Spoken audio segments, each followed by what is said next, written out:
Wagwan people, welcome back to GCSE Science Boss question of the day. And in today's question, we're going to be looking at two electrolysis questions. And I realized that I've received a lot of messages from students asking me to go through electrolysis a bit more, following my previous video in which I went through the content about electrolysis. Now we're going to look at some questions. Okay, so here's a question. This question is about zinc.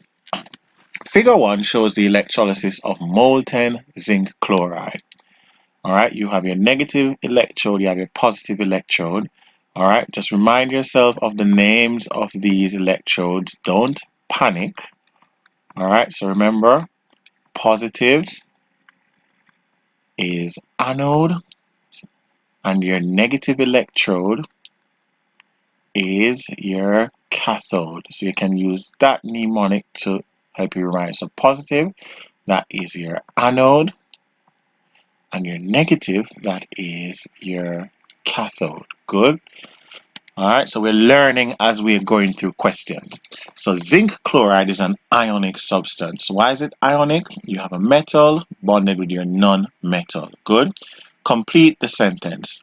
When zinc chloride is molten, it conducts, and that has to be electricity.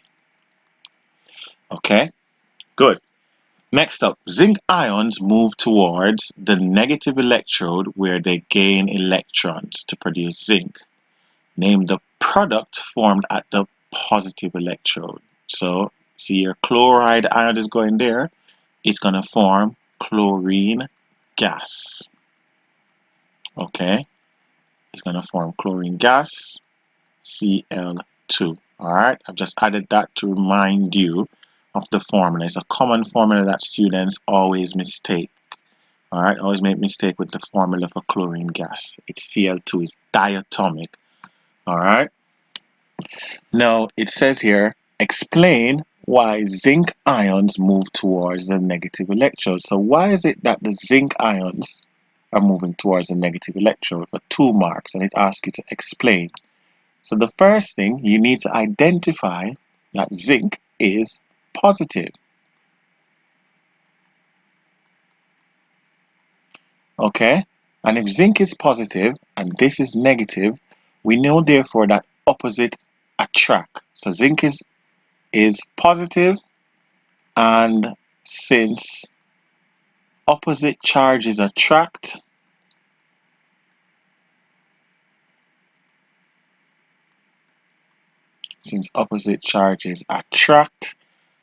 all right, zinc will move to the negative electrode. Okay, the negative electrode. All right, now it says here, what type of reaction occurs when zinc ions gain electrons? All right, so they don't even want you to guess. They're telling you that zinc gains electron. All right, now what you can use to remember this, oil rig.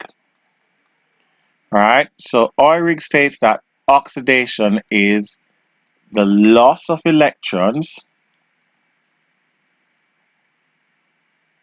All right, and reduction is gain of electrons. Gain of electrons. All right, so it says that zinc ion gain electron, reduction is gain, therefore our answer goes there. All right, as a challenge, let's write the, because remember, as we go through past papers, we are also challenging ourselves to see how can we move to the next grade level. Ensure that you can write the half equations. All right, so I would say zinc 2 plus, it gains electron. All right, so cations will always gain. Reduction always takes place at the cathode. So let's remind you that reduction takes place here. All right, and oxidation always takes place at the anode, always. So therefore, my zinc is going to gain electrons. How many electrons do you think zinc is going to gain? It has a 2 plus charge. Therefore, it's going to gain 2 electrons, and it's going to form Zn solid. Okay, it's not going to form or liquid. Okay, Don't worry too much about the state symbols. Now at the positive electrode, what's going to happen there? Your Cl minus is going to form Cl2. Remember, diatomic, one of the common mistakes. So straight away we need to balance that equation because I have 2 chlorine there. So let's put a 2 there. Oxidation always happens to anions at the anode. So oxidation is a loss of electron. The electrons are products of the reaction. So I'm going to put the electrons lost on my product side. Please note the 2 electrons lost by chlorine, or by the chloride ions rather, are the same 2 electrons which are going to be gained by the zinc.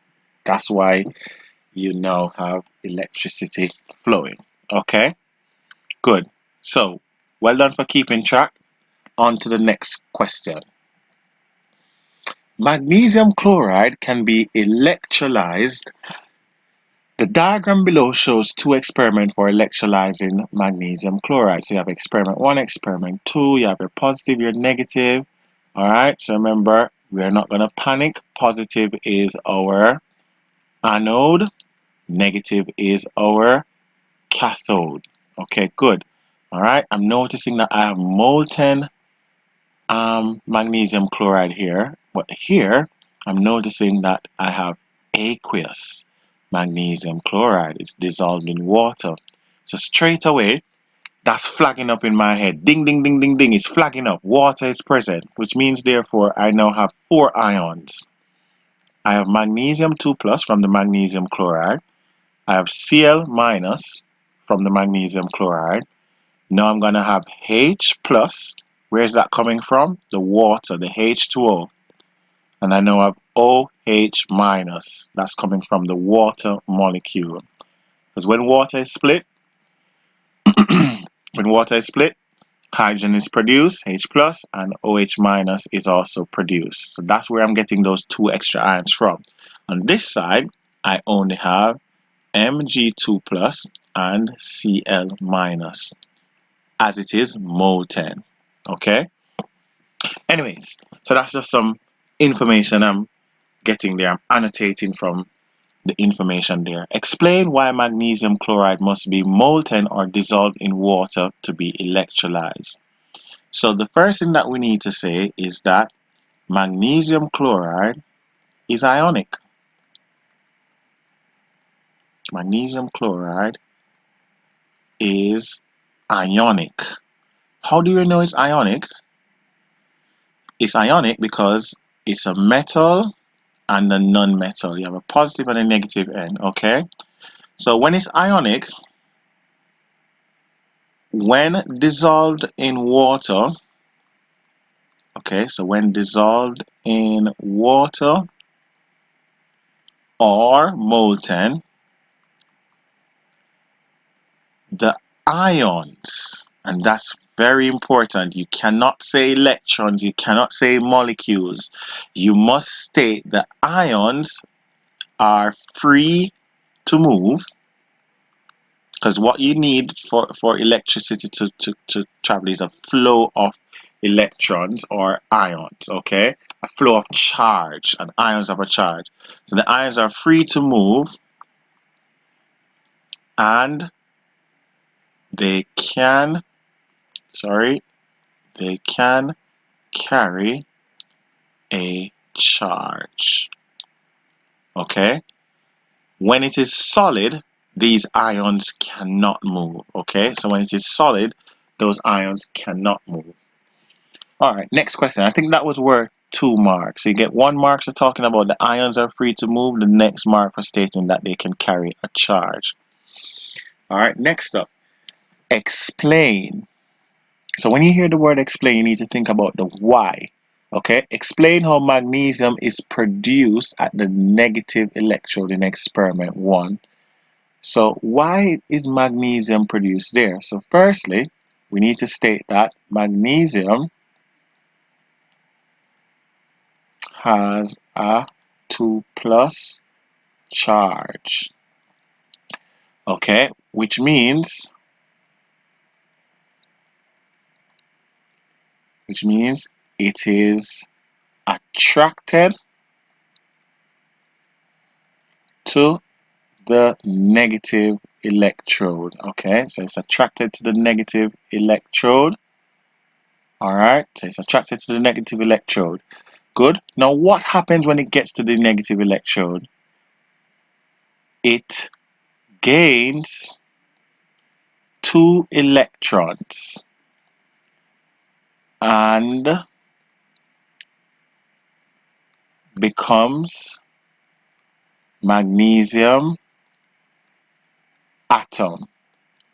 Okay, and to make your answer foolproof, we would just write the half equation just to further explain what's happening. So that's your magnesium ion, which is there, is going to gain 2 electrons and it's going to form magnesium atom. That's how magnesium is produced there, by the gaining of 2 electrons.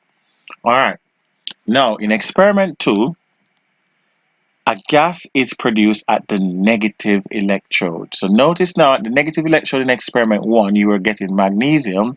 Now in experiment 2 you're getting a gas. So which gas could that be? That gas has to be hydrogen. Okay, so this is what's going to catch out a lot of students, because they're wondering, where's the hydrogen come from?